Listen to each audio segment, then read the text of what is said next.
Hey folks, everything new under the sun. Well, I figured I would do one extra update video for my playlists on some of the campers that we have.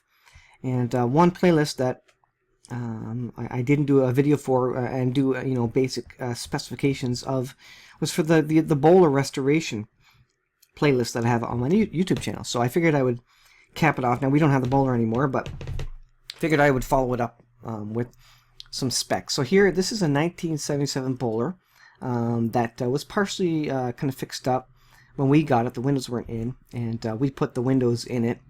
Had to get new gasket seal along the outside there. This is us kind of using it on vacation. The interior had all been redone, and so the cushions were all recovered and stuff. This was a completely fiberglass trailer, so it was otherwise really good shape. We had to scrub the inside of it really well, because the inside, I think it's elephant skin interior, is kind of bumpy. Had some mold on it, but all in all, this is a pretty classic trailer. So I wanted to take a look at specs, and the only specs I could find were this is a picture of the trailer in Cape Breton, actually. The only specs I could find was for the 1979 Boler, but these are the same specs. So we'll just go have a look at the specifications, and this is just kind of cap off the series, the restoration series, and then actually people should watch this first, and then they can watch what we did with it. But it is a Boler 1300.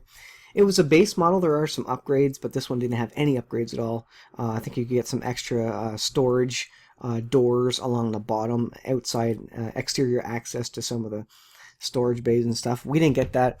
You can also get the upgrade with the bathroom and the shower, and ours didn't have that. So the overall length of the Boler 1300 is 13 feet. Overall height is 7 foot 2 inches. The gross vehicle weight is 1,250 pounds. And I should say that it was quite easy to pick it up by the tongue. The tongue is only 90 pounds, and that's what they say. I think it was actually lighter than that.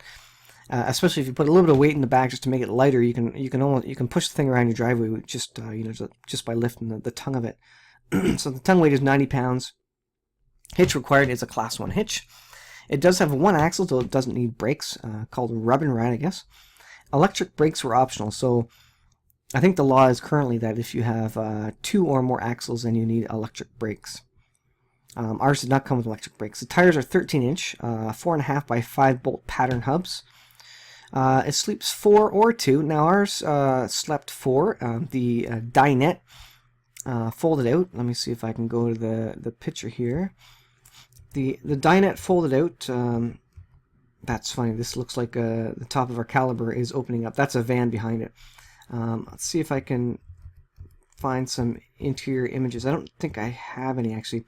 So this dinette goes down and turns into basically a double. And then the front of it, which I don't think I have any immediate pictures of, unfortunately. The front of it was a couch, but it doubled as a bunk bed. So there was actually posts that you would slide in, and it would turn into a bunk bed right up front here. So one kid on the bottom, one kid on the top. So ours did sleep 4. We have a family of 5 now, and that's why we ended up getting rid of it. But yeah, it was a 4-sleeper unit. If you get the bathroom and shower, it goes down to a 2-sleeper unit. The inside height is 6 feet. We're all pretty short. I'm 5'5", 5'6", so the interior height was great. The inside length is 10 foot. Outside width is 6 feet 8 inches. The inside width 6 feet 6 inches. It did have a fresh. Did ours? No, ours did not come with a fresh water tank. That was pulled out and removed. The furnace was also removed, but it does have a.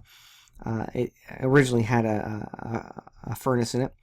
Ours also did not have a fridge in it, but it comes with a 3 cubic foot fridge. And in the 1970s, it sold for about $1,695. That must be US dollars. And so that is the specifications of the 13-foot, the Boler 1300. Like I said, this is a 79 model it's talking about, but ours was a 77. The exterior wasn't painted yet. It had all new. It had been taken off its axle, all powder coated, sandblasted, powder coated, whatever. New tires. So the whole under gear was all good. And then we put a tiny, I think it was a 10-pound propane tank on the front, because we had the little stove going inside. I don't think I have any extra pictures, but it worked well for a family of 4. It's great. You can see just in the back here. Again, I think I have more pictures somewhere, but look back in the playlist and you'll see full video of the interior of it. But it did have a little stove, and we put a little electric, cooler in there. I did have it wired for 12 volt. You can see the 120 volt here. I believe I had my inverter there, so when you switch on the inverter, it would go. Had a little sink here. You can see to the right hand side. That's pretty much it. Lots of storage space up here. Surprisingly, you can fit a lot in there, and underneath the seats as well. And yeah, the door was curved. You can see the door here. That's not the curvature of the camera, the wide-angle camera or anything. That's like the door is actually curved, just like an Airstream. Curves right around, so it's pretty neat. And there's my daughter looking out of it. So we had a lot of fun times as a family, and hope that was interesting to you. I just wanted to wrap this playlist up with some specs of the 13-foot 1977 Boler. Thanks for watching, guys, and I will add this to my playlist, and definitely check out the rest of the videos in the series.